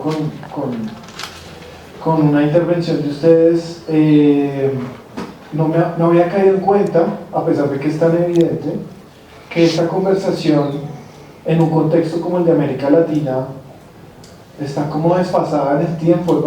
O sea, se me hace muy raro que hasta ahora así de fuerte es la vara. Políticamente estemos dando esta conversación cuando, no sé, Francia dio la conversación sobre el laicismo hace como un siglo y construyeron instituciones políticas para que todo lo que ahora suena como la necesidad de reivindicar un derecho en América Latina no. Y claro, eso dice mucho de nuestra cultura, dice mucho de nuestras instituciones políticas y dice mucho de lo que necesitamos hacer ahora, y por eso quería partir por agradecerles, porque creo que más allá de que exista una o dos organizaciones, es importante que sea una conversación que se apropie más colectiva y socialmente. Es decir, efectivamente creo que no es gratuito, digamos, como todo el sinsabor que ha dejado lo que ustedes han llamado como esta violencia espiritual, porque efectivamente nos ha costado, creo que generacionalmente nos ha costado un montón rebatir y pelear contra esa violencia, o sea, y creo que es una cuestión política que es claro, o sea, ¿cuántas generaciones más vamos a dejar que pase sin discutir esta cuestión, ¿no? Y creo que es esencial y fundamental que el libro, que las autoras, que la conversación que estamos teniendo ahora nos lleve un poco en esa dirección que es fundamental, ¿sí? Y me parece muy importante. Ahora entiendo porque es una discusión que para el colectivo LGBTIQ+ es tan importante, pues porque efectivamente todos los dispositivos de control ideológico y sobre el cuerpo y de violencia han estado más acendrados allí, pero efectivamente creo como Andrei que yo, y como decía ahora Estrellita, yo me encanta encontrarme con ustedes porque yo me sentía re solo. Qué dicha. Sí. Buenísimo, sí, o sea, y creo que debe haber un montón de gente que se ha pensado y ha rebatido, ¿no? Si quiere creer o no creer, cómo creer. Correcto. Bueno, que es una conversación que me parece que necesitamos volverla a una conversación colectiva, ¿sí? Y un escenario de discusión y que deje de ser un lugar donde nos da miedo, pero claro, es que pucha, es América Latina, ¿no? Digo, como no había caído en cuenta de eso, ¿no? Supongo que otro contexto donde es re jodido hablar de religión debe ser en la India o en Pakistán. Nuestras vidas, historias, es algo que no ha tenido, digamos, como cabida en la academia y en la formación de maestros y maestras, ¿no? Como que se pasa por alto este asunto que es vital también, ¿no? Que creo que es como el punto de partida acá en el ejercicio de reconocimiento. Sí, me gustaría saber, pues, dado que ustedes están mapeando pues este asunto también y también de manera tan amplia, porque entiendo que pues está como muy global o internacional al menos como la propuesta, pero sí quisiera como conocer un poco cómo está el panorama también en perspectiva de restauración de derechos, de justicia frente a esos abusos religiosos, porque creo que, claro, si bien han estado un poco como ya más en la puesta en escena, en lo público también, en la denuncia, como situaciones de abuso al interior de las iglesias, bueno, hay una cantidad de líneas de violencias que son muy grandes, que pues seguramente también en el libro estarán mucho más mapeadas quizá, pero cómo está este asunto también de acceso a la justicia, ¿no? Como hay ejercicios realmente que nos posibiliten ampliar esa esperanza quizá que ustedes han venido reconociendo también en los ejercicios de investigación y de diálogo que han venido teniendo en estos escenarios de conversación, para poder también tener esa posibilidad, ¿no? De nutrir la esperanza también frente a estos hechos de violencia que siguen tan fuertes y tan latentes, y pues que en este contexto latinoamericano está tan marcado también por esa desmemoria y esos silenciamientos históricos tan profundos y tan intencionalizados, ¿no? Como hay, es como parte, ¿no? Como una cara de la moneda también, ¿no? El silenciar, el miedo, el olvido, la ley de eso no se habla, eso no se cuestiona, y eso pasa también pues por unas prácticas de violencia muy fuertes en nuestro contexto también por el marco de conflicto, ¿no? Esa es un poco como la pregunta. Bueno, yo soy María Rosana Vía Rueda y yo creo que aquí cuando dicen que los diversos, aquí estamos las diversas y los diversos, algunos por nuestro género, nuestro pensamiento, ¿cierto? Otro aquí, ustedes aquí encuentran de todos los colores, los sabores, son como de estrellitas. Venimos de los territorios y aquí están todas las combinaciones de todo, aquí están todos los pensamientos, las vivencias. Y yo sí que tengo muy marcado esto en lo que son las violencias espirituales. Yo soy una mujer espiritual, yo creo en el Ser Supremo y creo siempre he dicho, creo en Jesús de Nazaret, en el hombre que nos enseñó a luchar con la palabra, el hombre que nos enseñó el sentido de los abrazos, de una mirada tierna, de una palabra dulce, ¿sí? el que nos cogió y nos apretó y sin mencionar, sin mover sus labios, nos llenó de esperanza y desconfianza. Yo creo eso, soy comunista. Dicen que los comunistas no creemos en Dios. Y tuve una experiencia muy bonita en los Estados Unidos. En el año 2008 yo llegaba al Consejo Municipal en Arauquita, primero demostrando que uno puede hacer política sin ser corrupto, sin gastarse un solo peso. Y pues como sobreviviente del genocidio estaba contra la Unión Patriótica y mujer hija de proceso, me invitaron a hacer una gira por los Estados Unidos a que contara mi experiencia de cómo una mujer víctima de todas las violencias, porque me ha pasado, me han hecho de todo lo que se puede hacer. Te podía contar cómo había podido superar y cómo había podido llegar a sobrevivir. Y me hicieron una entrevista y en una de esas yo les dije que yo creía en Jesús de Nazaret, que sobre la faz de la tierra para mí no se movía una hoja sin su santa decisión. Y me dijo, la entrevista era de media hora, me dio la entrevista, comunista, o era azufre, demonio, ¿cómo es posible que una comunista crea en Dios? Pero sí, porque, bueno, yo le hice la explicación, yo creo que una de las, la espiritualidad la ha manejado los grandes poderes de la política en el mundo, desde que nosotros tenemos la invasión que le hicieron a América Latina, desde cómo quisieron adoctrinar a nuestros aborígenes. Yo no comparto la palabra india, yo soy mestiza, soy nieta de una gran india, y ha sido una forma de dominar, como tú lo dices, los cuerpos, porque todo lo que nos hace en espiritual entra por los cuerpos, y los dolores los sentimos tanto que nos doblega muchísimo, ¿no? Y pues he vivido eso, y saber cómo, y además Colombia lo ha sufrido muchísimo. Miremos en los acuerdos de La Habana, cómo la ideología de género marcó tanto y hizo que la gente votara por el no y no por el sí. Como a pesar de que nos paráramos en todos los espacios a defender qué significaba la ideología de género, porque pues la religión se ha hecho como una estrategia política de dominio, de sometimiento, ¿verdad? Y sobre todo nosotros las mujeres en nuestros cuerpos, y nos ha hecho daño. Yo digo con toda mi libertad, a mí me vale, perdóname la expresión, una expresión muy vulgar que decimos los colombianos y las colombianas, y me vale huevo lo que piensen. Yo he tenido muchas experiencias y yo sí siempre he dicho que yo no soy mujer de un solo hombre.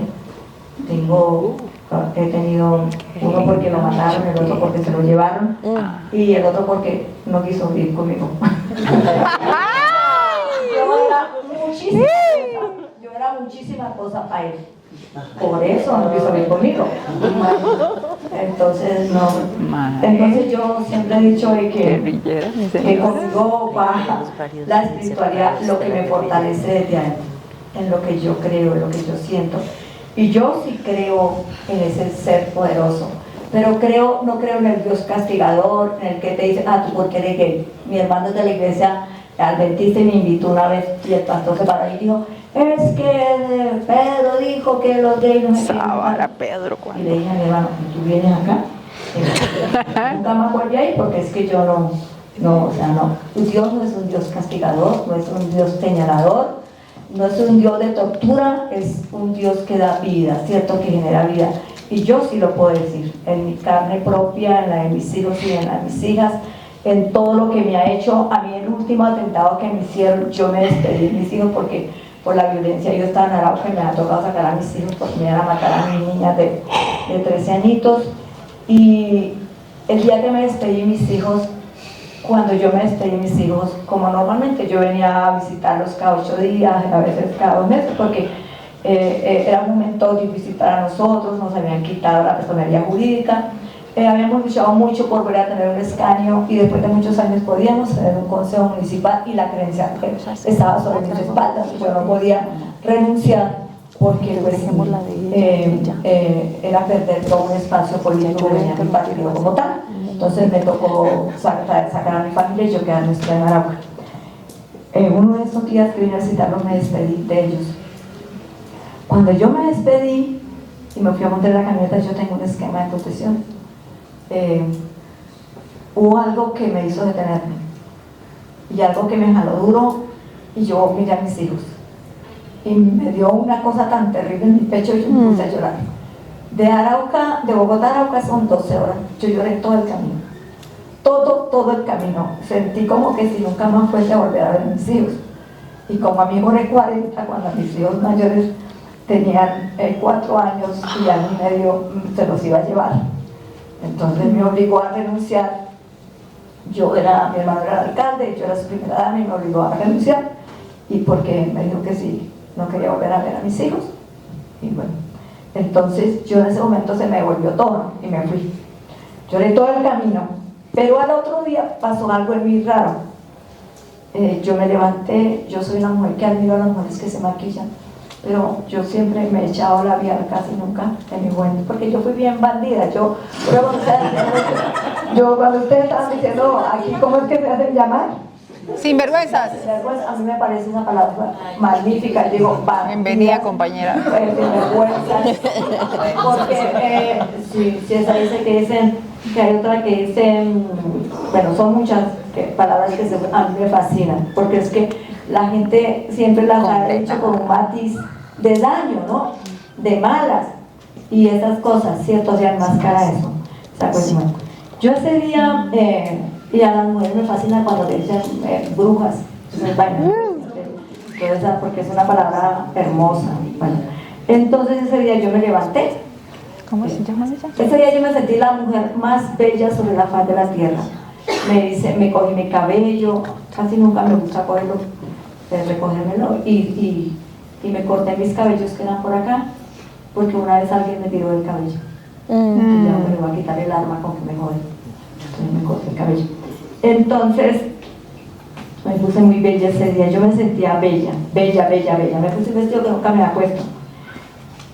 Y salí, llegué a la oficina. Yo era en ese momento la secretaria ejecutiva del Comité Permanente en Arauca. Y hermosísima, trabajé con mis compañeras, me fui para el espacio, fui por allá, salimos tarde y a las 8 y sentí algo en mi pecho como a las 3 de la tarde, un dolor inmenso. Le dije a mis escoltas que pararan en una droguería para comprar unas aspirinas, no pararon, íbamos sin tiempo y yo dije, bueno, vamos de para acá. Pero sentí mucho dolor, un dolor inmenso, pero sentí una alegría extraña. A las 8 de la noche nos hicieron un atentado. Y cuando no nos explicamos cómo los primeros 7 tiros que me hicieron a mí, así, taque, no me impactaron. O sea, no nos explicamos cómo. Pero yo sentí una mano poderosa en la espalda mía que me lanzó allá en la parte de adelante, porque la puerta de atrás no se pudo abrir, el esquema, la puerta de atrás no abrir. Entonces el escolta lo que hizo fue abrir la puerta y me empujó, pero sentí aquí un peso poderoso que me clavó ahí.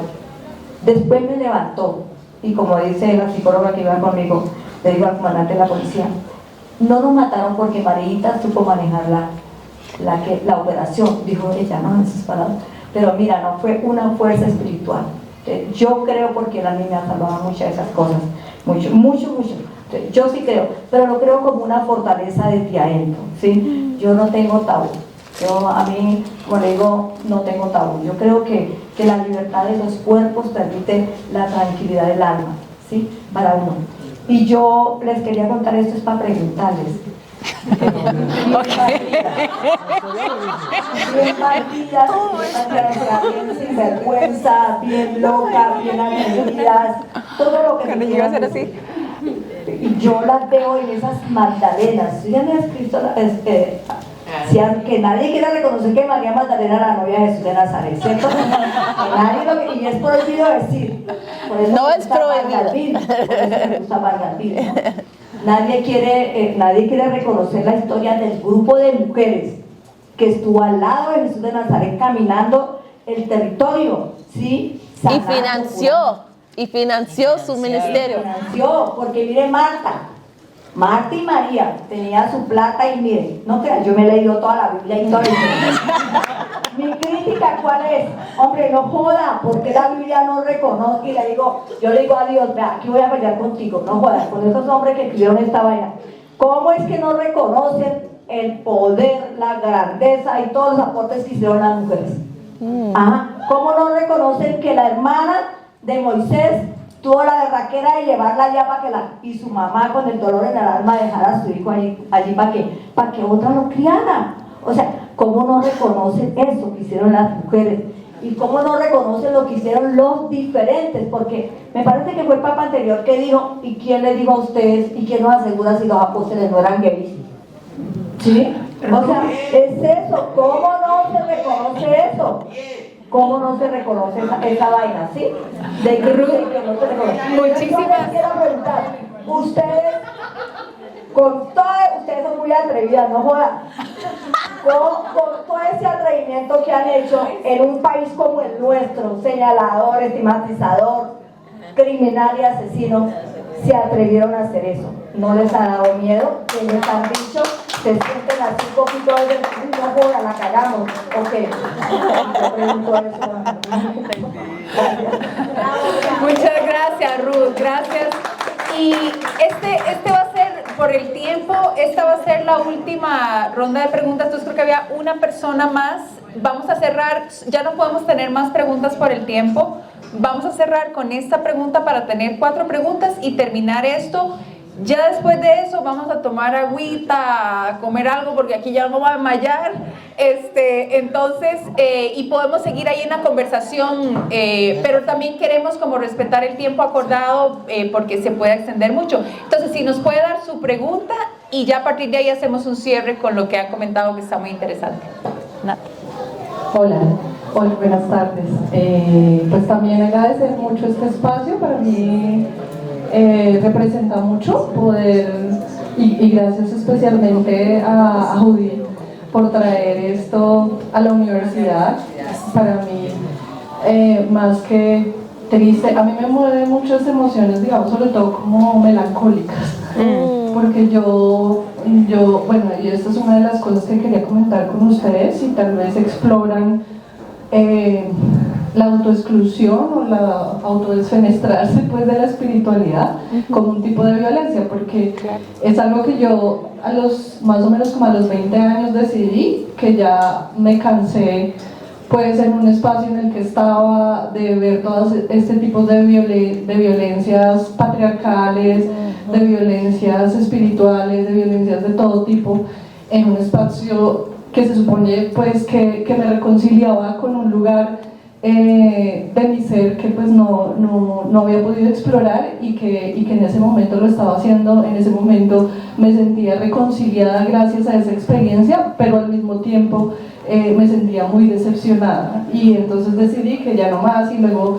bueno, quería estudiar teología, pero entonces resulta que solo los varones pueden estudiar teología profunda, y entonces yo tenía que estudiar teología laica. Entonces decidí estudiar filosofía, y ahí ya conocí a Marx, a Feuerbach, a todo, y ya no hubo forma de volver a la espiritualidad. Entonces sí siento que a mí me reconcilia este tipo de espacios, en lo personal, porque siento que son muy oxigenantes poder hablar de esto y encontrar mujeres tan valiosas como ustedes y tan valientes como diría la compañera, que se atreven a hacer esto y hablar de que eres reverenda. Bueno, a mí me parece todo potente. Y pues de verdad les agradezco eso. Y bueno, Judith es una compañera que además siempre nos aproxima a eso, también como Nelson, otros compañeros en la licenciatura que tienen la posibilidad de vivir también y de poner esta dimensión de lo espiritual en la academia, que es además otra deuda gigante que tienen las universidades y la universidad pública pues con las personas. Y pues en perspectiva además de derechos, que eso me parece pues, precioso. Yo quería preguntar, ayer estaba yo en una aquelarre y estaba escuchando a Marta Lamas y ella hablaba de cómo, pues hablaba del cuidado, pero hablaba de cómo ahorita las agendas políticas en América Latina y en el norte global pues están muy ligadas a todo este tema de unas intencionalidades obviamente políticas que se amalgaman muy bien con una intencionalidad pues espiritual o bueno, religiosa más bien, ¿sí? Que concilian ahí como lugares para cumplir sus agendas y pues definitivamente volver a constituir ahí unos poderes hegemónicos. Y si uno mira para atrás, pues esto no es novedad realmente, es decir, ya la compañera hablaba por ejemplo de las mujeres brujas y si uno se echa para atrás pues tiene que asumir que esto fue un gran genocidio, ¿sí? Aunque a los historiadores o a algunos pues, sociólogos o de las ciencias sociales les cueste hablar de genocidio de las mujeres, pero yo sí creo que fue un genocidio de las mujeres lo que hizo la Iglesia Católica y de otros sectores sociales además también, pues ni hablar del sector diverso, porque esto no existía pues en ciertos periodos de la historia porque ni siquiera se nombraba. Pero si uno se va también al asunto de la colonia y todas estas improntas y estas heridas tan profundas y de la violencia sexual y bueno, y si uno viene a la agenda de ahora pues es que no es diferente, o sea, es la misma expresión pero de diferentes, la misma violencia pero con diferentes expresiones. Yo quisiera saber desde la experiencia de ustedes cómo sanar eso, porque a mí se me atraviesa pues la mente conciliar, digamos, el asunto espiritual y sobre todo de ciertas espiritualidades con el tema de esas improntas, de esas grandes heridas, ¿no? ¿Cómo lo hace uno desde esa experiencia que vive, pues, conciliándose quizá con el Dios, no sé, judeocristiano o pues sobre todo con estas espiritualidades, digamos, como que han sido también las más hegemónicas, ¿no? Porque hay unas, pues que hay también unos poderes, unas lógicas de poder. Entonces yo sí quisiera como un poco también que nos contaran, digamos, acerca de esa experiencia de sanación desde ahí, como desde cómo conciliar eso, sabiendo que además somos las mujeres, nuestras abuelas, nuestras madres, nuestras ancestras las que han sido más víctimas pues de todo este sistema, ¿no? Porque fueron a nosotros también a las que nos sacaron del templo, las que no entendíamos latín, las que tuvimos que encarnar, digamos, como todo esto.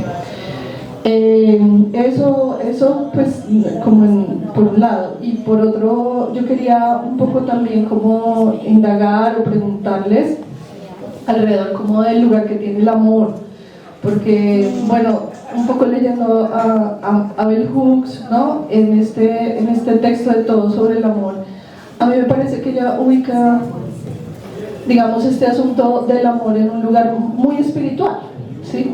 Muy espiritual, porque lo descoloca, por supuesto, de la idea de amor romántico, de la historia, digamos, de cómo uno ha concebido el amor, y lo descentra de ahí para hablar justamente de cómo el amor tiene un potencial espiritual. Entonces, me gustaría saber qué lugar tiene el amor también en esas experiencias que ustedes han tenido también de sanación, de ubicar también esas formas de leer críticamente los discursos espirituales y religiosos que muchas veces se valen de eso se valen de hablar de amor para convencer a la gente de que esto es lo mejor y entonces no hay otra alternativa, no hay otra forma de pensar esto, ¿no? Y pues particularmente con las mujeres, pues asumir la obediencia, ¿no? Y asumir estos lugares de pues como estas dadoras de amor incondicionales, ¿no? Porque el amor todo lo puede, todo, sí, lo soporta todo, etc. Gracias.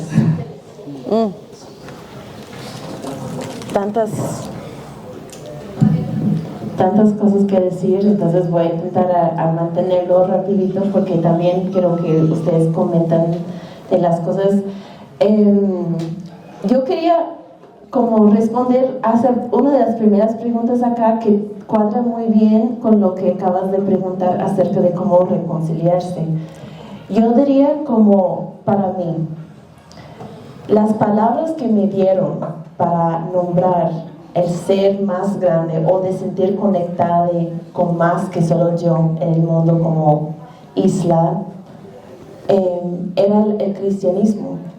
Y fueron ellos que llegaron a nuestras tierras y bautizaron nuestros bebés y violaron nuestras mujeres dentro del cristianismo, supuestamente cristianismo. Entonces, si tú quieres, yo digo que cristianismo es mi primer idioma en cómo nombrar esas cosas más allá que no puedo explicar con la lógica.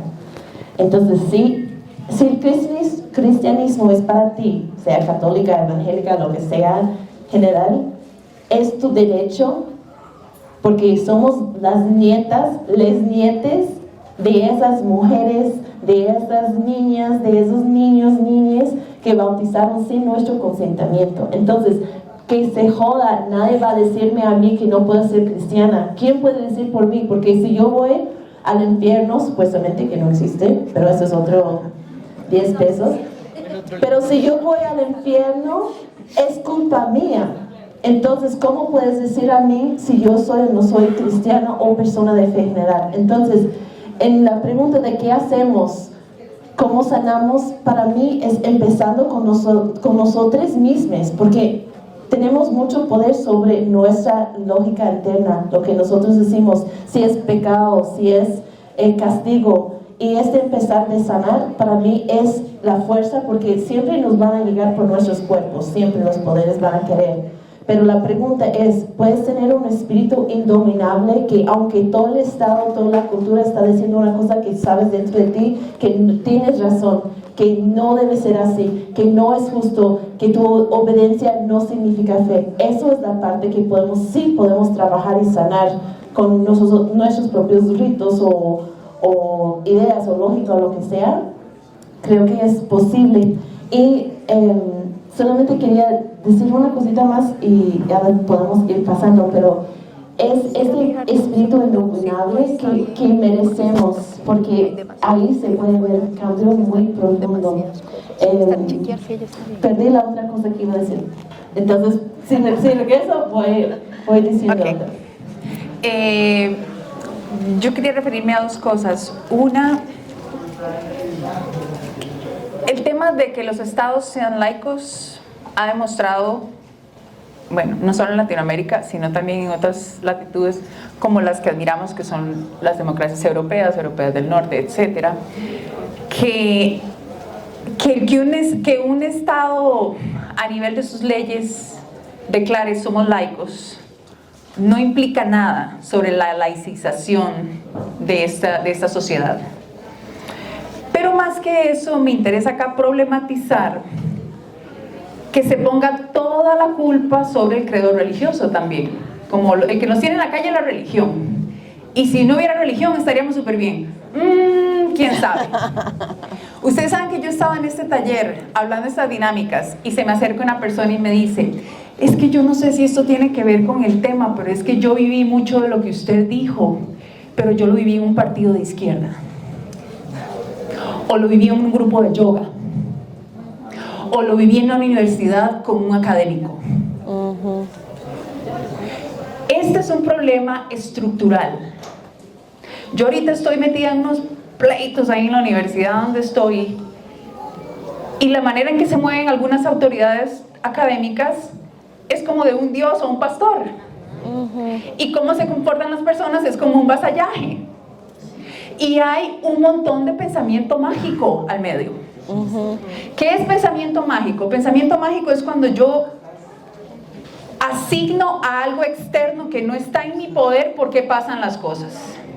Se tiende mucho a hacer burla de la religión con esto. Y dicen, ay, ma, esas varas que usted cree son todas falsas, ¿cómo va a ser tan ingenuo creer eso? Bueno, pero discúlpame, escucho otras personas que me hablan un montón de filosofías y teorías muy complejas que están siendo usadas también como pensamiento mágico para evadir un montón de situaciones sociales que sí están golpeando a personas reales, eso no son mágicas. Entonces, creo que el punto es cómo podemos problematizar en nuestras culturas, sean de Europa o sea de acá, la realidad de que los fascismos van a seguir levantándose con o sin religión. Ese deseo de dominar sobre un otro. Ese deseo de acumular y hacer mi reinito aunque todo el resto se muera de hambre. Y para eso ocupo controlar la sexualidad, ocupo hacer matrimonios, ocupo hacer todo esto. Entonces, si podemos problematizar eso, van a estallar un montón de instituciones, no solo la iglesia. Y tienen que ser denunciadas un montón de violencias, no solo la de la iglesia. Y esto me lleva al segundo punto de la compañera y sobre la restitución.